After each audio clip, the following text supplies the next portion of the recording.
Good morning. Today we will talk about women in Judaism. From the surface perspective of our society, Judaism traditionally seems very male dominated and chauvinistic, even misogynistic religion.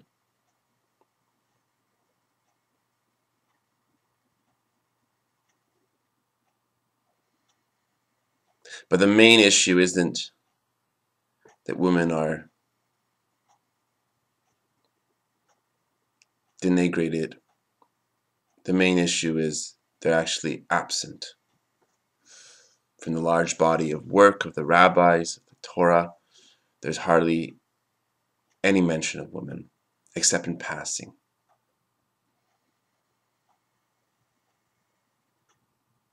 Women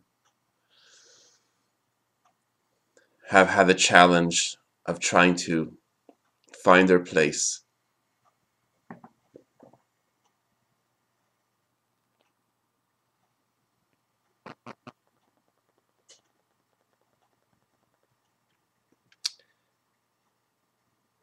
in a religion that seems to not be about them.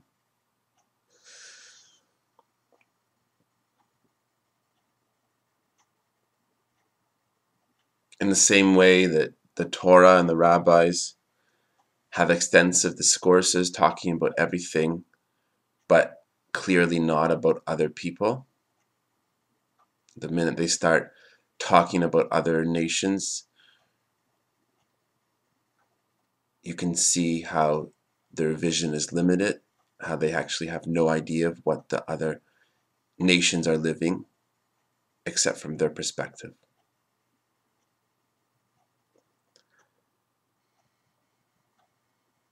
And that's true for us as individuals too.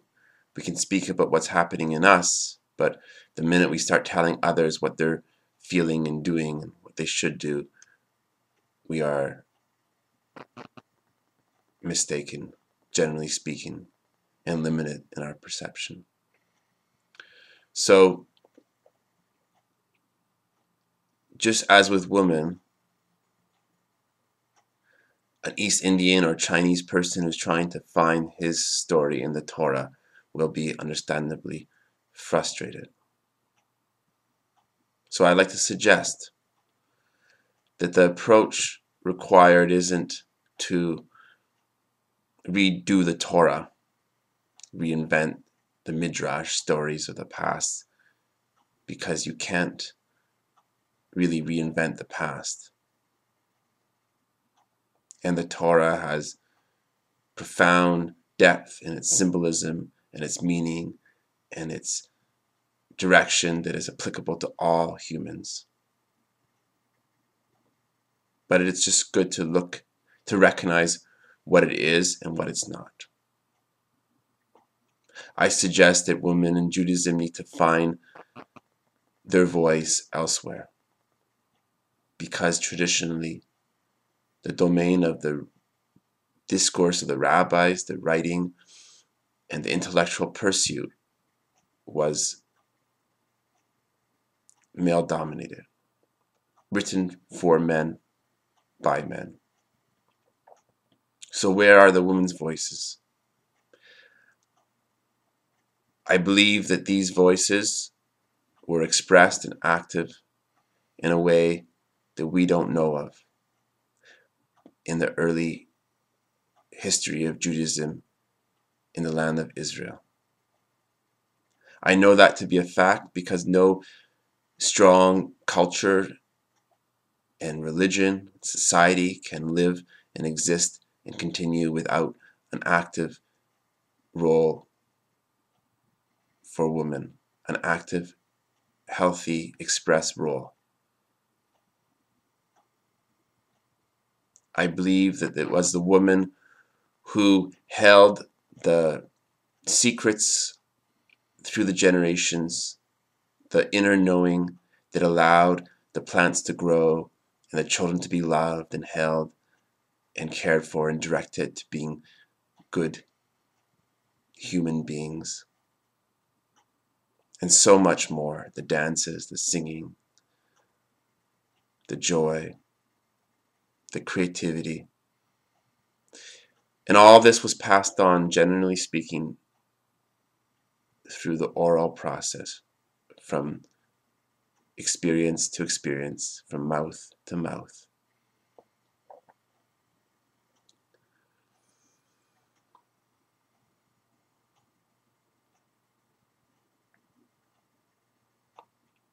There was a time in the land of Israel, and the Bible insinuates this here and there in passing stories, where the women were free to dance, where the opinion of strong women was held in high regard. And we need to remember that much of what is most important for life, for the human to blossom and grow, is not mentioned in the Torah. Because it wasn't necessary, because we already knew it, because it was in the domain of the woman. So we have descriptions of how to be in war, but very few for how to be in peace in the house. We have descriptions for what the priest should, vestments he should wear, but no information about what the average person wore. We have all these different prescriptions to how to be. But remember, it's for the men how to be.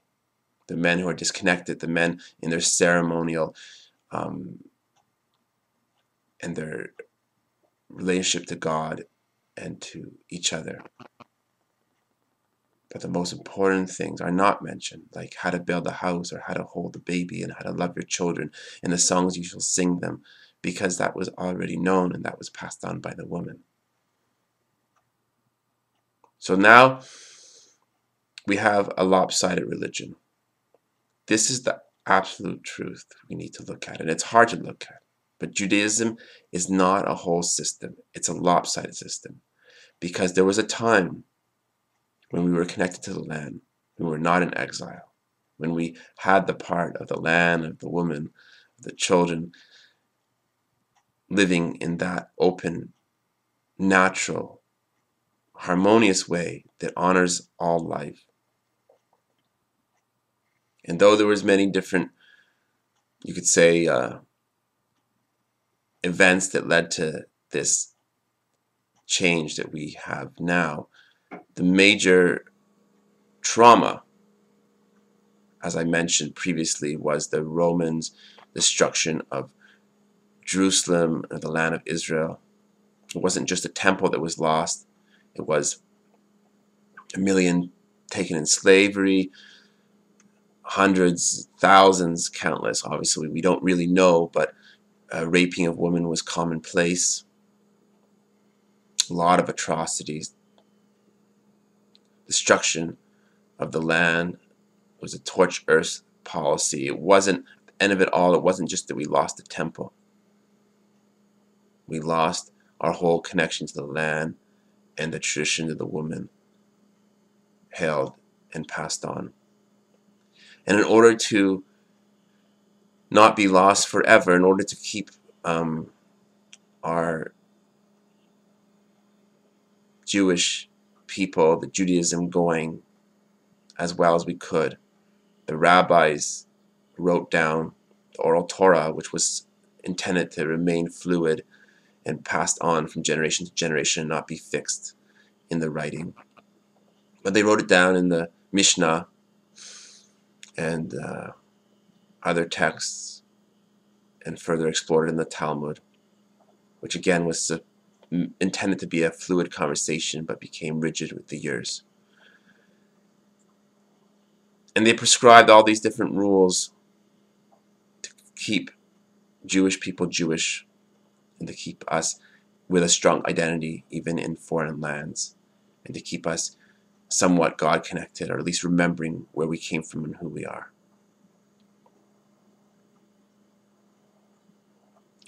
But the price was the unbalanced intellectually dominant, male-dominant religion that we have, the religion of exile.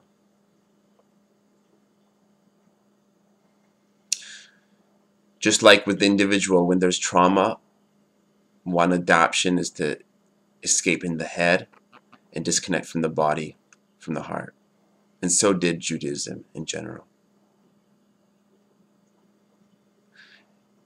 Like there was too much running, too much survival mode to actually be and feel. We were in some ways saying, okay, let's freeze it, let's keep it so that we don't lose it, we'll preserve it, but we can't really be nourished by it or delight in it or like grow it now. We have to just like keep it frozen. And so we have a whole millennium of Judaism, in spite of its great wisdom and the energy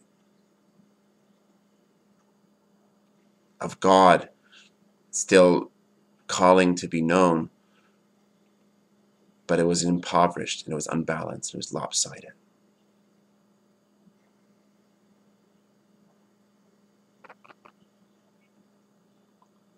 And in the religious world, it still remains that way. And in the less religious world, the woman, like everywhere in all cultures in this time and age, are trying to find their voice. They say, what about me? Where are my stories? And that's a very good question, a very good movement. But the answer is not found in recreating midrash or women taking on the role of men and reading the Torah. Nothing wrong with that. But that's not the woman's role. There's still the unbalance, because the women have the great responsibility and necessity to reclaim what was lost, to reclaim their role.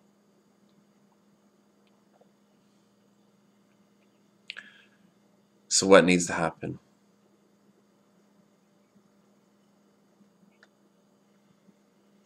Let us acknowledge there's a whole part missing in the Torah.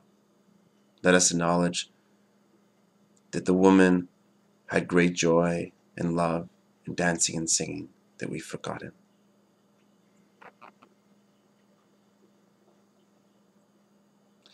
Let us create a space that honors the woman in the role of holding the family, of connecting to the land, of nurturing, of expressing such beauty and creativity. Let us listen to what their voice is.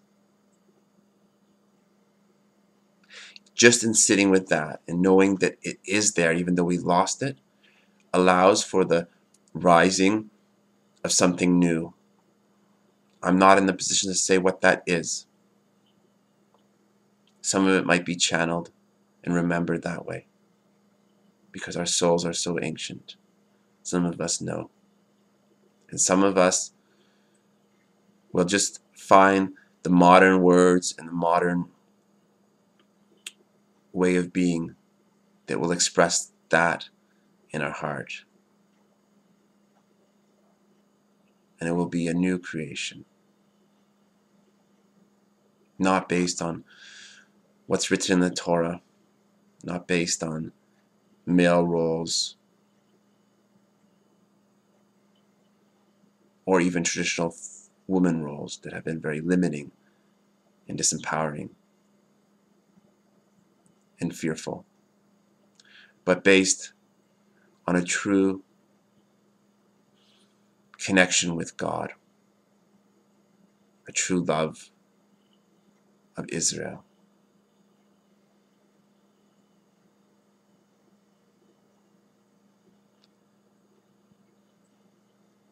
And may we water those little sprouts emerging whenever they arise, and give space for the heart to speak, for the woman in us and in our lives, to be heard. Have a good day. Blessings.